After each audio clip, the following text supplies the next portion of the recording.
بسم الله الرحمن الرحیم. د تاریخ او عورت د تاریخ او د ښځې څه تړون دی. په تاریخ کې ښځه څنګه بیان شوې ده. د ښځو په د زري دور له مخه څه کردار و، په قدیم دور کې څه کردار و، د ښځې څه کردار دی په تاریخ کې. ښځې څه مطلب د ښځې تاریخ څنګه نظر اندازه شوی دی، د کمزورو تاریخ څنګه نظر اندازه شوی دی، د زورورو تاریخ څنګه اوی دی. مثال کې صنفي امتیاز دا جنډر ډسکریمینیشن په تاریخ کې څنګه شوی دی. مبارک علي ډېر زوروره دا موضوع څېړلې ده. راځئ په تفصیل پر دې موضوع خبره وکړو.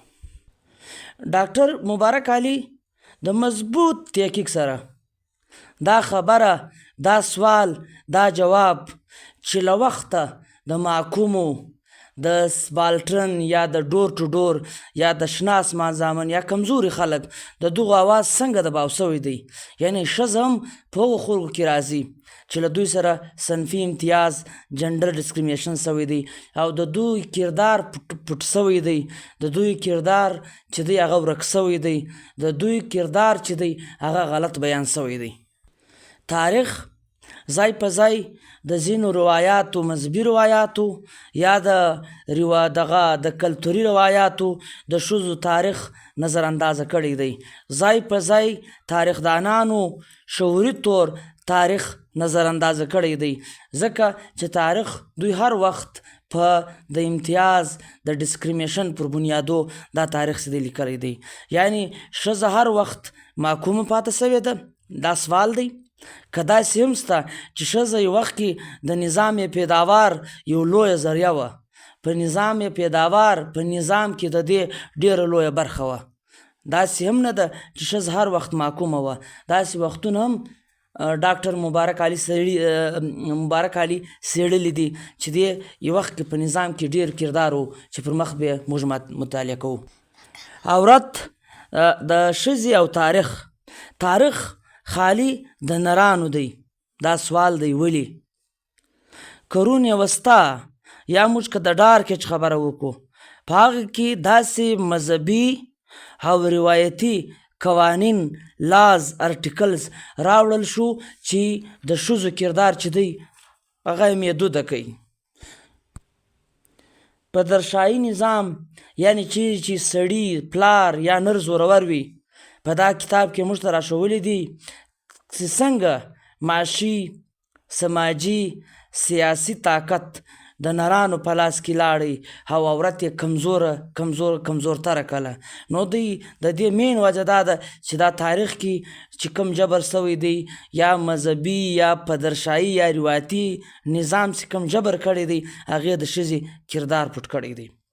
داسې ده چې په قدیم دور کې ښځو کې اعتباري کرونده په دې کې کار اخیستی، خو داسې وشو چې په زري دور کې د زري دور بعد د دوی کردار یې ډېر محدوده کوي او ښځه یې ډېره کمزورې کړه.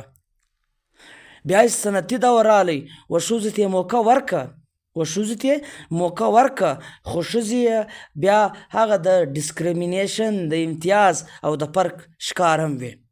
ډاکټر مبارک علي پر مذهب خبره کوي چې د دنیا ټول مذهبونه په تاریخ کې پر ښځو پایبندي لګولې ده. کله د فردې په نوم، کله د ګریلو یعنې د کورو د ذمهداري په نوم، کله د کمزوري په نوم، کله د بل څه په نوم چې دی د دنیا ټول مذهبونه چې دی که هغه هر مذهب دی تر ډېره پورې په دې شي سره متفقه دي چې څنګه دوی د ښځې کردار محدوده کړی. داسې هم شته چې کله مبارک علي وایي چې په مذهب کې ځینې مذهبي اصلاح پسند تحریکونه هم راغلي دي چې هغو ښځو ته ډېر مقام ورکړی دی، ښځو ته یې د مقام ورکولو کوښښ کړی دی، لیکن د هغو د هلو ځلو باوجود هغه تحریکونه چې دي هغه ناکامه شوي دي.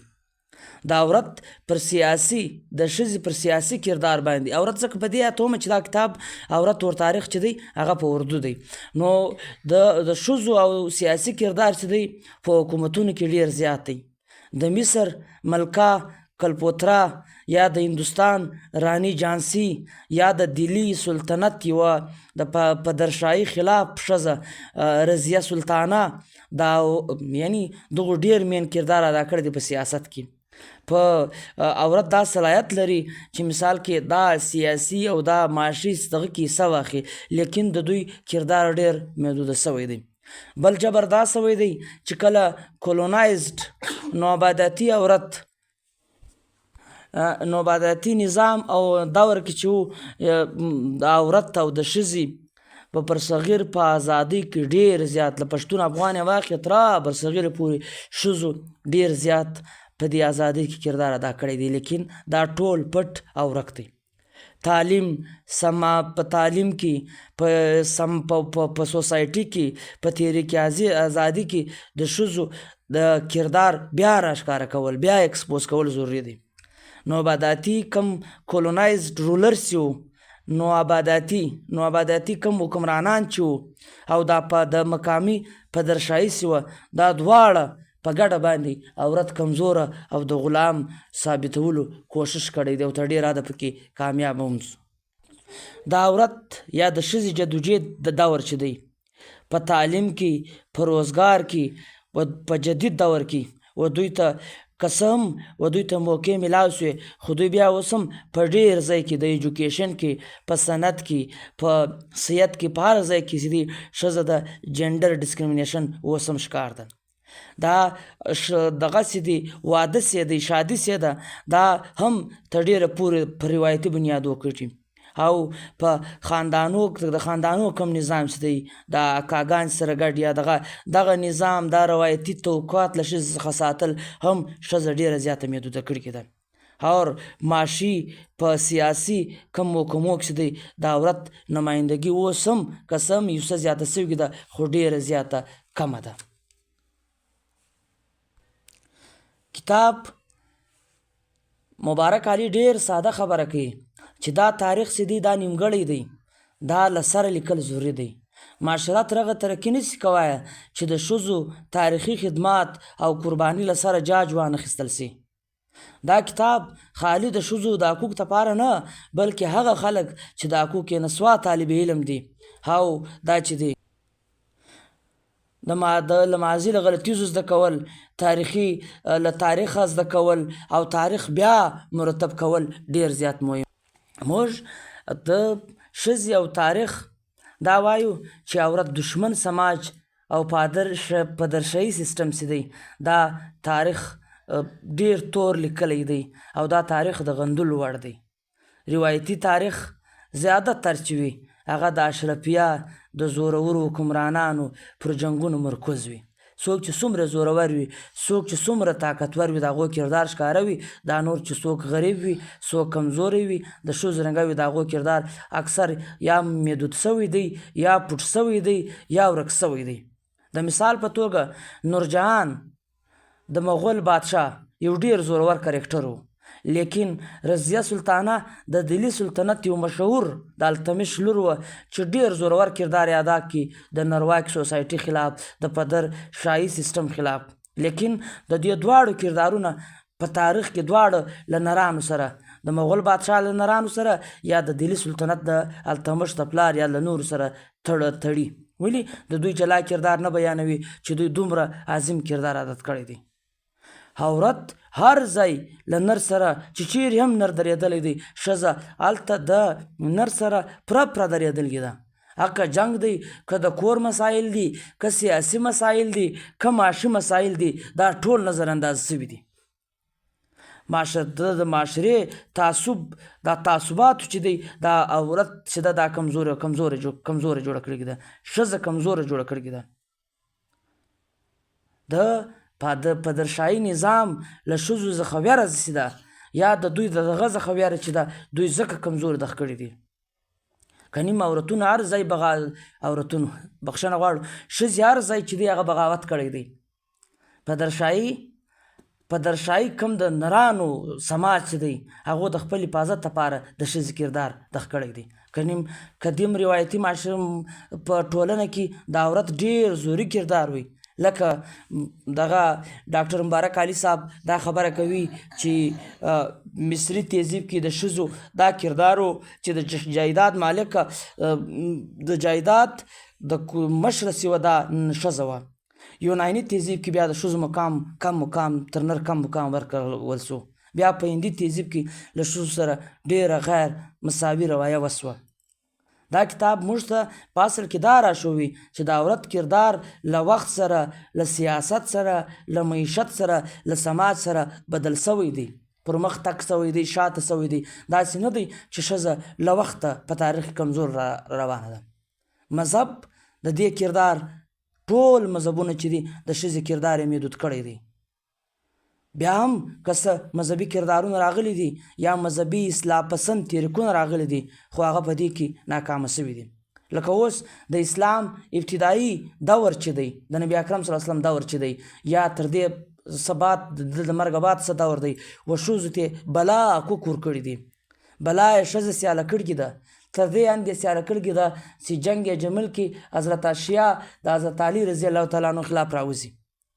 د حضرت محمد صلی الله علیه وسلم کور والا شام ته ځي، کاروبار ورسره کاروبار کوي، یعنی تجارت کې حصه اخلي. دغسې کې نور مثالونه. د عورت د ښځې سیاسي کردار دا دی چې ښځې په هر ځای کې غټ کردار لوبولی دی. لکه د مصر کتلو پتره چې په مصر کې د مصر د خلکو قسمت او تقدیر بدلولو کوشش یې وکړي. رضیه سلطانه چې اوله مسلمان ښځه وه چې د نرواکه ټولنه یا په درشاهي نظام چې دی دا چیلنج کوي. برصغیر په ازادۍ د بریټش د فرنګي خلاف ښځو ډېر زیات کردار اخیستی دی چې تر د دې انده چې د پښتنو په ټولنه کې هم ښځو چې دی په فولکلور کې یا په تاریخ کې دا ژوندی دی، ښځو کردار ادا کړی دی. بیا چې کله دغه نو آبادیاتي نظام، نو آبادیاتي یا کولونایز سیستم چې دلته جوړ سو په درشاهي مقامي په درشاهي اور دغه کم استعمارګر چې دی په ټولو په ګډه باندې د ښځو کردار چې دی دا ورکولو کمزوره کولو کوشش یې وکړي. یعنی بیا د سر سید احمد ذکر، د سر سید احمد خان ذکر کړی دی چې هغه د ښځو کردار څنګه دغه کړی دی. په جدید دور کې که څه هم د ښځو کردار ښه ډېر سوی دی، خو امتیاز موجوده دی. د کور ذمېدارانې ډېرې دي، په سیاست کې نمایندګي کمه ده. مذهب ورته په هغه نظر ګوري چې پخوا کوم نظر ورته کېدی. په ساده ټکو موږ دا ویلی شو که د دې ټول کتاب فلسفه یا نتیجه راوباسو، د عورت کردار په تاریخ کې بیرته ځای ورکول ضروري دی.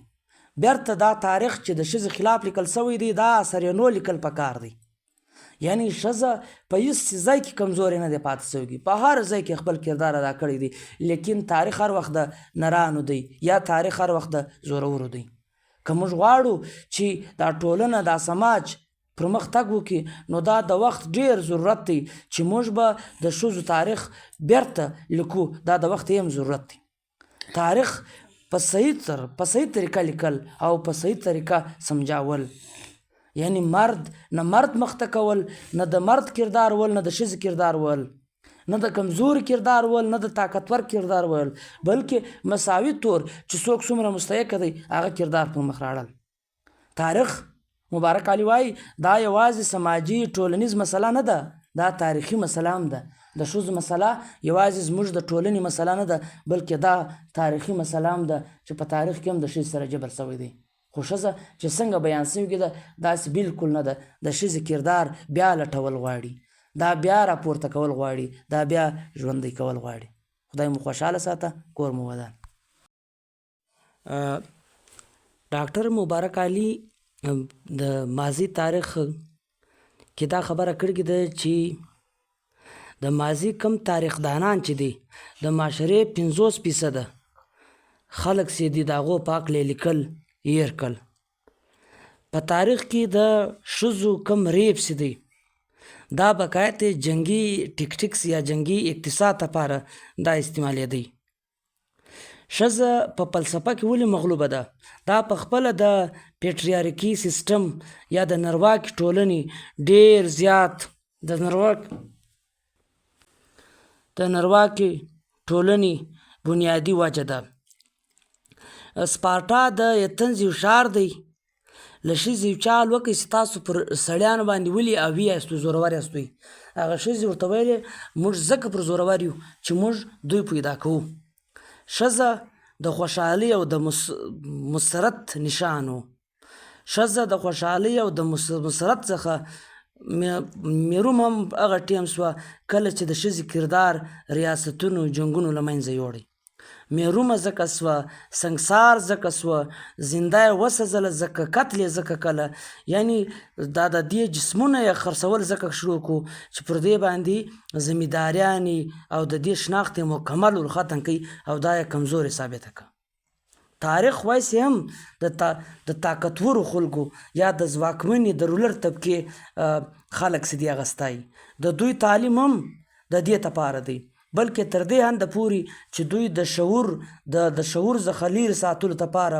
ښځې تعلیم ته نه پرېږدي داسې هم وسو چې په امریکا کې خلکو غلامان تعلیم ته نه یې لکول چې شعور نه واخلي که به چا په پټه کاوه هم بیا هغه ته بې سزا ورکوله د امریکې له غلامانو د دوی پر زده کړه باندې هم پایبندي وه پر ښځه مکمل بندیز و د تعلیم غه تاسو له دې اندازه لګوای شئ چې د اشرف علي تانوي څومره لوی علم دی د جنت کالي کتاب کې د لیکلي دي چې بس چې ښځه ته دومره تعلیم حاصل دی چې دا د کور حساب کتاب په کار راولي واکمنې طبقې استعماریانو د علم په مرسته هم علم یې هم هغه ټیم روا کړی دی کله چې د علم په مرسته د دوی واکمني طاقتوره سي د دوی واکمني زوروره سي یعنی یا داسې دانشوران یا داسې خلق پیدا کړي چې دوی و طاقت ته دوام وربخشي د دوی طاقت نور پر مخه بیایي نو د علم او د طاقت سره دوی دا شان تړي که موږ د تاریخ کښته و پورته وګورو د ښځې کردار تر نر په هر حواله زیات دی مورخ تاریخ لیکونکي ډېر زیات چې دی هغه په دې توجه کړې ده چې ریاست جنگ جدل حکمران خاندان زورور استعماریان سامراجان ظالمان جبر کوونکي د دې تاریخ راوړی دی د امن تاریخ د مینې تاریخ دا ټول د پیټریارکي سیستم یا پردرسري کم نظام چې دې له مخه وړی دی ابتدایي دور کې مرد ښکار سړي چې وي دا ښکار کوي ښځې هغه ټیم جړي بوټیا دغه بوټي تلاش کول همدغه بوټي وو چې ځینې بوټي بیا د خوړلو لپاره وو ځینې بیا د بیماریو لپاره استعمالېدل نن هم په ډېرو د دنیا په کلو کې خلک دا جړي بوټیا چې دي دا دغه لپاره استعمالوي د مرضونو لپاره استعمالوي د خوراک لپاره استعمالوي دا سارې قدیمه ثبوتونه یا د هغه د ریسرچ مطابق زراعت هم ښځې راوړی دی اول ځل بیا دغه تجربه هم ښځې پر مخ راوړې ده چې څنګه په کورو کې په کیتیباړي یا کارو کرونده کې دوی دا کار زده کړي موږ بیا چې پر مخ ته ځې دغه د مالو د مالدارۍ سیستم دا هم د ښځو دغه دی ولې له دې ځه پوی پیدا کول له دې ځه ماسته پیدا کول پنیر مکن پیدا کول دا هم ښځه کولی سي مستې هم ښځه پیدا کولی سي دا کریشن هم د ښځې دی میسوپټمیا د دنیا اول سیویلایزیشن دی هلته د پنیر استعمال ډیر زیات مشهوره دی ځکه چې هلته ښځو استعمال کاوه هر چا به دا په زیان دی دا مختلف پکانې جوړول خوراکي جوړول دا هم ښځو ایجاد دی غوښه پخول سبزي ذایقه‌دار شیان د کول کپړه جوړول له کپاس څخه داګه جوړول له خاورو څخه دغه لوښي جوړول مینه محبت غزل رقص مذهبي نغمې گیت بجن دغه ټول شیان چې دا د ښځې پیداوار دی او ښځې پیدا کړی دی د خوبصورتي احساس هم ښځې راوړی دی دغه کم لوښي چې دوی له خوټو جوړول بیا دا په د دوی ته نقش و نگار خوبصورتي وربخښل هم دا ښځو کړی دی کله چې به سړي په جنګو اخته سو دا شیان به هم د تجارت دا شیان رسول هم دا د ښځو کار و چې کله بیا د ریاست وجود راغلی فوجي طاقت استعمال شروع سو جنګونه شروع سو زورور طاقتور کم ګرد خلک سره وجنګېدو ښځې بایپاس کړ ولې ښځه امن غواړي د ښځه که جنګ ته وګټي هم په دا کې د دې ژوند متاثره کېږي د دې د کور د میړه د ورور د زوی که ته دوی لاړ شي په جنګ کې مړه شي هم د دوی ژوند متاثره کېږي نو ښځه قطعا جنګ نه غوښتی ښځې دا ټول کریشن د ژوند خوشحالي هم د ښځې دغه دی. نو د ښځې تاریخ مکمل مبارک علي وایي چې دا اګنوره سوی دی.